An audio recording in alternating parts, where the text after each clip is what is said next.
Godaan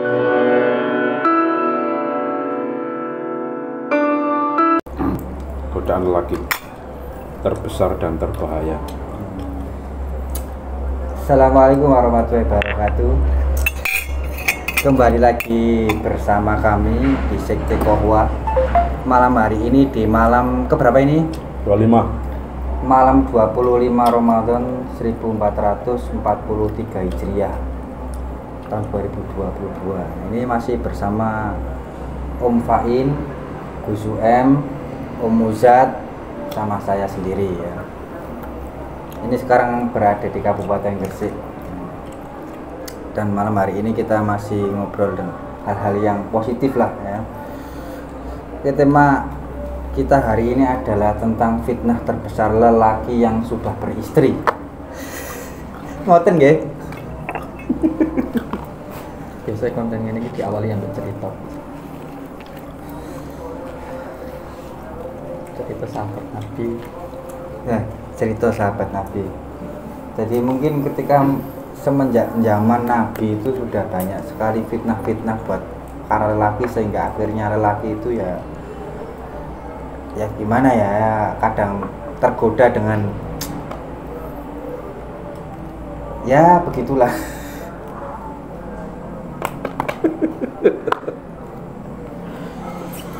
Ini loh orang-orang ada cerita. Ya gimana di bakasannya tadi apa tentang ya kan fitnah lelaki yang sudah beristri itu banyak godaan, apalagi yang sudah punya penghasilan besar atau pekerjaan yang mapan, terus punya jabatan kan, seperti itu. Mungkin kan ada pengalaman dari teman-teman ini kan. Jadi fitnah terbesar bagi kaum Adam adalah memang tidak bisa kita pungkiri, yaitu seorang wanita, perempuan. Karena ada hadis riwayat dari Usamah bin Zaid, beliau meriwayatkan dari Kanjeng Nabi pernah dawuh, ma taraktu min ba'di adarra 'ala rijal minan nisa, yang artinya kurang lebih seperti ini. Jadi aku, Nabi Muhammad, tidak meninggalkan setelah saya nanti cobaan yang lebih berat, cobaan yang lebih berbahaya untuk para lelaki, yaitu tentang wanita. Jadi memang dari hadis itu kita bisa membaca atau membuka buku sejarah lagi berapa banyak sebuah kerajaan ataupun istana yang sangat megah sekali itu tumbang karena di situ ada peran seorang wanita, ada perempuan. Jadi memang benar, hanya Nabi juga pernah dawuh, an-nisa itu habailus syaiton. Jadi memang perempuan itu adalah tali atau tampar dari setan. Itu memang benar. Jadi itu memang penyakitnya seorang kaum lelaki, baik itu yang beristri ataupun yang belum menikah. Seperti kalau kita mengkaji lagi Nabiullah Adam alaihi salam ini sampai mau memakan buah terlarang, ini juga sebenarnya bukan murni atas godaan iblis, akan tetapi di situ juga ada campur tangan dari Ibu Hawa sendiri yang merayu Nabiullah Adam sehingga Nabi Adam ini mau memakan buah terlarang. Jadi itu memang sudah nas ataupun sudah menjadi menjadi sebuah kodrat yang memang itu menjadi sebuah cobaan. Dan siapakah yang berhasil dari cobaan tersebut, yaitu ya orang-orang yang tentunya mampu menjaga keimanannya agar tidak tergoda dengan hal-hal semacam itu.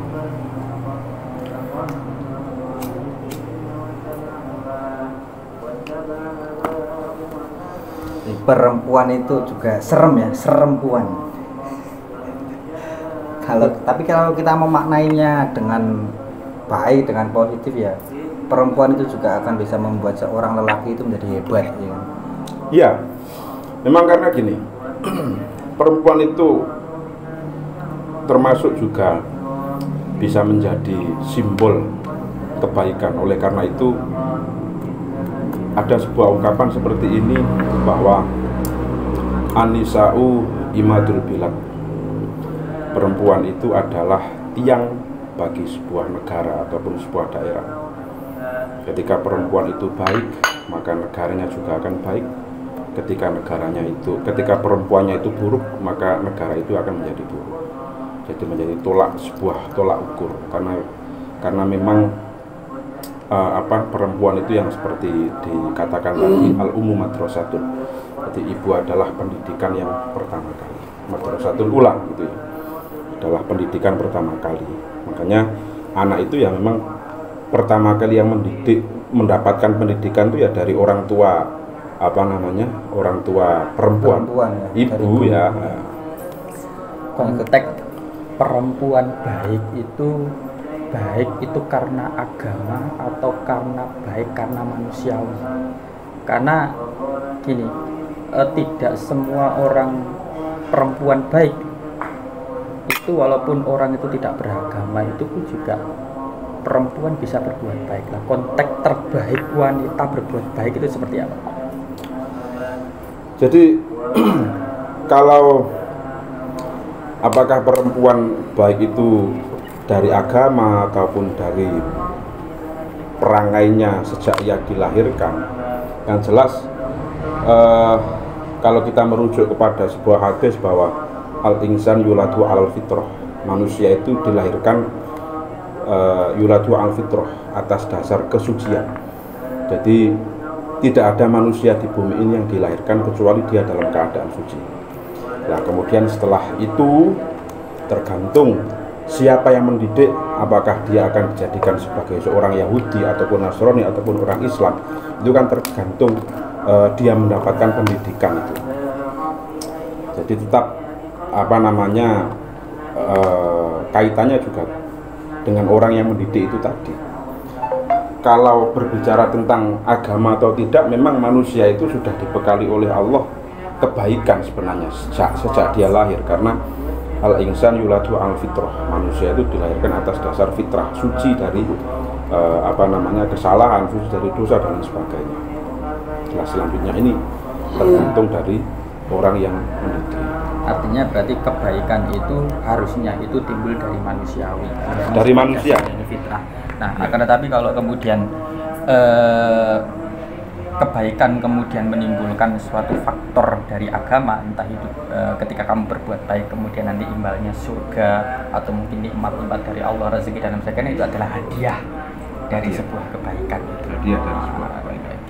Itu konteks kebaikan. Nah, merucut pada konteksnya tadi gitu, itu adalah sebuah perempuan. Nah, ini dalam rumah tangga. Sebenarnya perempuan itu istri lah. Istri itu dikatakan berbakti ya terhadap suami dalam konteks dia perempuan. Laki-laki dan perempuan itu kan berbeda jelas karakternya. Nah, itu kira-kira konteks perempuan sebagai seorang istri itu dianggap itu patuh terhadap suami itu ya apa? Tolak ukurnya istri itu patuh pada suami itu. Karena saya pernah dengar bahwa sebenarnya perempuan jadi seorang istri itu sebenarnya kan mudah. Artinya mudah dalam hal awakmu iku modale iku taat nang bojo. Iku surga. Nah, ketaatan itu seperti apa? Nah, itu penting, kadang gak paham ngono. Kuncine surga itu ya akeh. Poligami. Nah.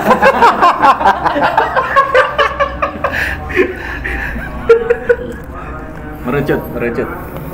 Nah, ini tolak ukurnya gimana? Ini ngaji kok ngene iki kena dijelasno nang bojone nang omah ngene. Tolak ukurnya awakmu iku mau kondo taat tek lho, repot nanti. Ya, tetap kalau menurut saya ketaatan seorang istri kepada seorang lelaki itu memang harus taat terhadap seorang lelaki, tapi tetap dalam konteks selama tidak menerjang dari syariat-syariat yang telah dibawa oleh baginda Nabi. Saya kira itu juga. Artinya memang itu. Kalau kemudian ada seorang lelaki atau seorang suami yang memang perilakunya tidak bisa dicontoh, ya seorang istri tidak boleh kemudian terus-menerus mentaatinya, karena dia juga harus punya kewajiban untuk mengingatkan, saling mengingatkan. Nah, sebatas mana ketaatan seorang istri dengan seorang suami, apakah dia itu harus taat 100%, itu sudah menjadi tiket surganya atau bagaimana, ya tetap kita kembali lagi bahwa tidak lepas dari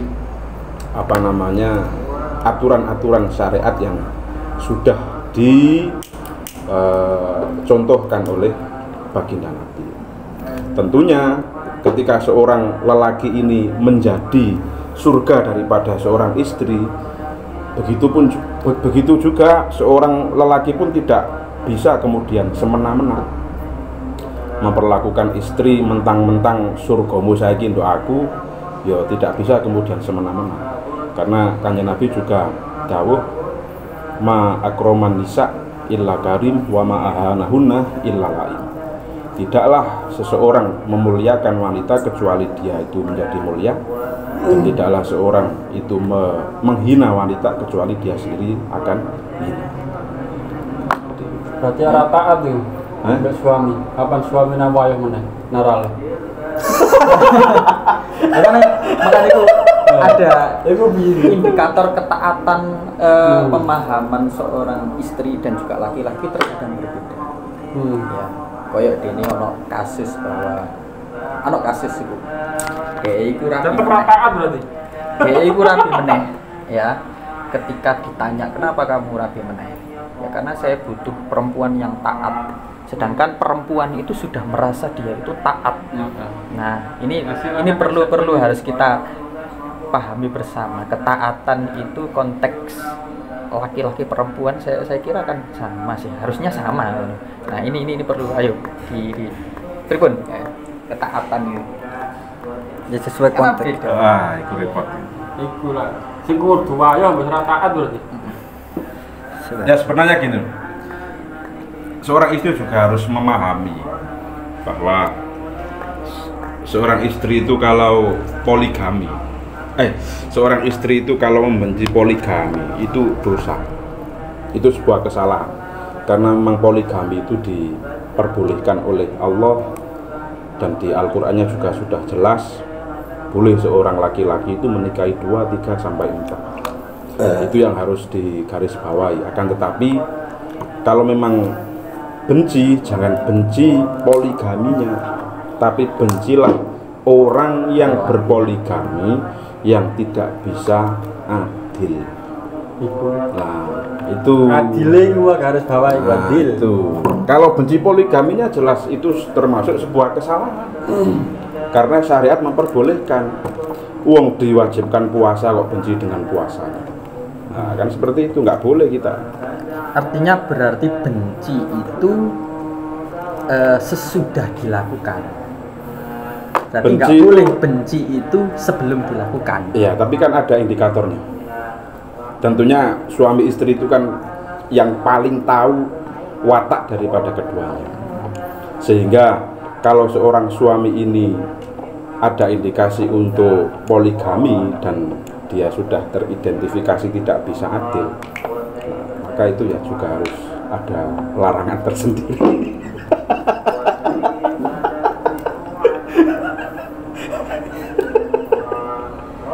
Jadi konteksnya ini tetap perempuan ya. Jadi kalau kita mendapatkan perempuan yang tepat, yang hebat, itu juga akan membuat orang lelaki atau kita sendiri itu juga menjadi hebat gitu. Iya kan?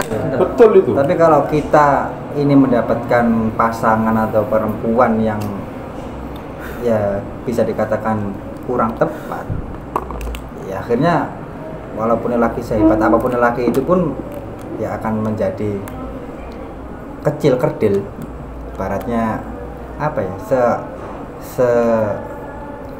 kayak segalaknya singa ataupun segaharnya singa di luar, tapi kalau sudah dapat perempuan yang kurang bisa mendukung lelakinya, akhirnya ketika di dalam rumah pun akhirnya singa pun akan jadi domba, tikus.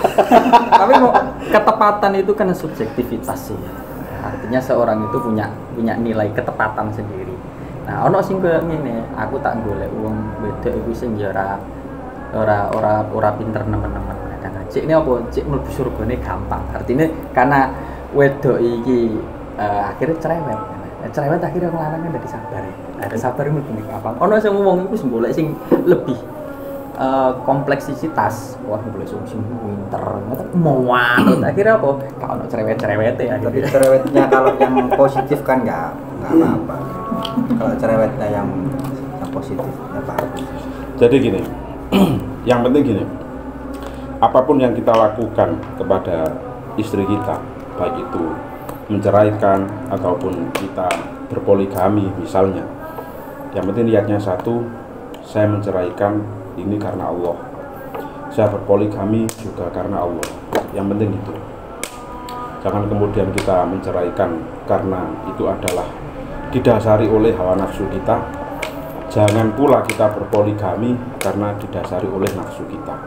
Karena kita sudah punya contoh yang sangat sempurna. Kanjeng Nabi itu juga tidaklah Kanjeng Nabi itu memperistri dari kesekian banyak istrinya, kecuali Kanjeng Nabi itu lillahi ta'ala. Artinya ada niatan di situ untuk fisabilillah, yakni mengurip-urip agamane Gusti Allah. Dan ini langsung saya tutup dengan cerita. Jadi ada anaknya ulama besar, yakni Abdullah bin Mubarak.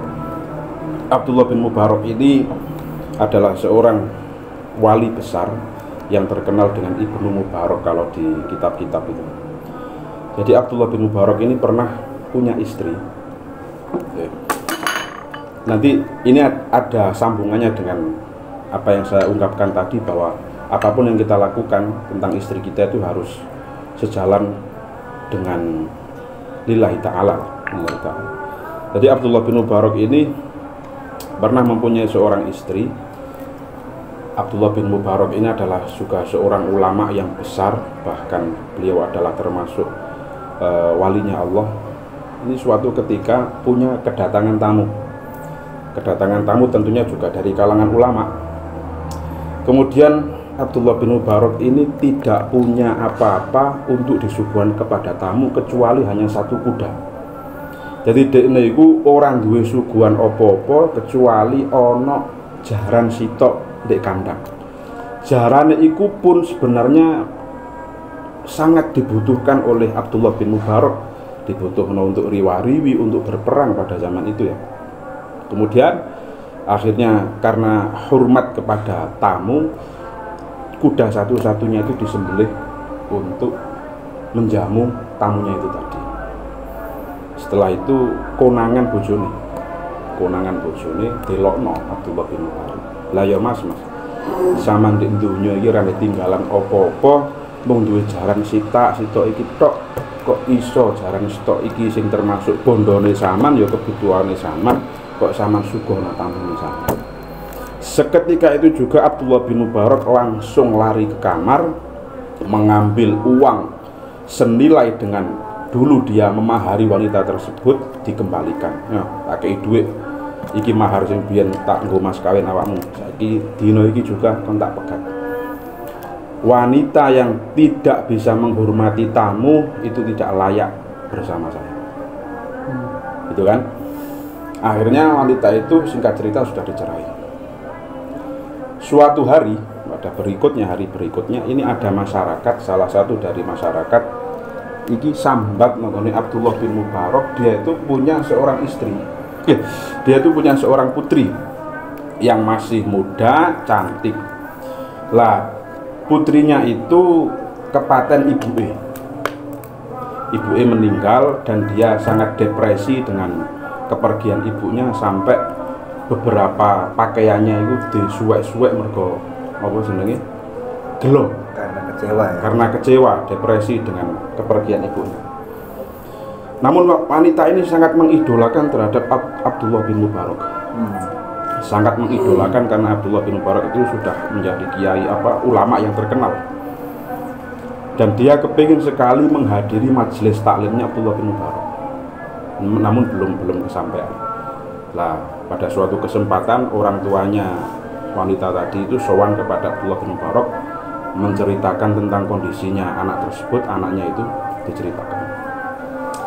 Akhirnya singkat cerita, Abdullah bin Mubarak, bapaknya wanita tadi itu memohon kepada Abdullah bin Mubarak agar besok ketika pengajian itu wanita itu diundang, ya dilipur lah, ya dihibur, mungkin dengan omongannya sampean iki engko iso dadekno semangate urip maneh. Dan ternyata benar, ya, ternyata benar wanita ini menghadiri majelis taklimnya Abdullah bin Mubarak, dan memang benar Abdullah bin Mubarak ini penyampaiannya ini bisa menggugah semangatnya wanita tersebut. Yes. Akhirnya pada suatu ketika wanita ini ngomong kepada bapaknya, coro Jawane ngeten, Pak, sampean biyen tahu cerita ndek aku bahwa banyak sekali banyak sekali lelaki, baik itu dari kalangan saudagar ataupun pejabat atau lelaki yang kekinian itu sering nakokno aku, ya sering nakokno aku, tapi aku moh kabeh, saya nggak mau menerima lelaki semua itu. Aku kepingin rabi barie Abdullah bin Mubarak. Akhirnya singkat cerita, hal itu kemudian langsung disampaikan kepada Abdullah bin Mubarak, dan Abdullah bin Mubarak mengiyakan menikah. Lah setelah menikah itu bapakne wong wedok iki benar orang wong sugih, disangoni duwe akeh, dikei jaran papat. Setelah dia sudah menikah dengan wanita itu, jarane bondone akeh, jarane dadi papat. Kemudian suatu malam dia tidur, dia bermimpi ada hatif. Hatif itu suara tanpa rupa, tapi duduk untut. Jadi ada suara gaib yang berkata seperti ini, Dron, awakmu nek megat bojo krana pangeran, saiki diganti bojo sing luwih enom, sing luwih ayu timbang bojo. Awakmu kelangan jaran sitok, saiki diganti papat mergo kon ngurmati tamu. Jadi itulah kesimpulannya, bahwa apapun yang kita lakukan kepada istri kita, baik itu menceraikan ataupun kita poligami ataupun apapun saja, ini diusahakan niatnya harus tetap lillahi ta'ala. Gitu. Itulah. Ya, itulah. Sing roto-roto perkara nafsu. Ya, itu obrolan kita malam hari ini tentang perempuan ya. Apalagi kan ini laki-laki semua sudah beristri. Terus ya menghadapi, kalau laki-laki dengan seorang seperti ini kan fitnahnya kan banyak, apalagi kalau pekerjaannya jauh kan seperti itu. Jadi tadi bisa diketahui perempuan itu juga kalau mendapatkan perempuan yang baik, ya tentunya nanti laki-lakinya juga akan menjadi baik. Ngoten ya udah. Iya. Terkadang ada lelaki yang hebat, tapi kalau menemukan perempuan yang tidak baik, akhirnya lelaki itu pun akhirnya jadi ya nggak hebat lagi. Iya. Karena memang teman yang paling setia itu adalah istri kita sendiri. Oleh karena itu Kanjeng Nabi pernah dawuh, almar'u ala dini khalilihi. Seseorang itu tergantung dengan siapa dia berteman. Artinya berteman di sini saya makna ya luas sekali. Bisa beristri, juga bisa teman bergaul kita lawan itu. Oke, jadi itu ya. Semoga bermanfaat obrolan ringan kita. Apalagi ini di malam 25 Ramadan ya. Semoga bisa mencerahkan ya sedikit lah seperti itu. Amin. Monggo ditutup, Bos. Om Pain, Malam Lailatul Qadar. malam Lailatul Qadar. Bojo. Ya, sampai jumpa di video-video selanjutnya. Dan wassalamualaikum warahmatullahi wabarakatuh. Waalaikumsalam warahmatullahi wabarakatuh.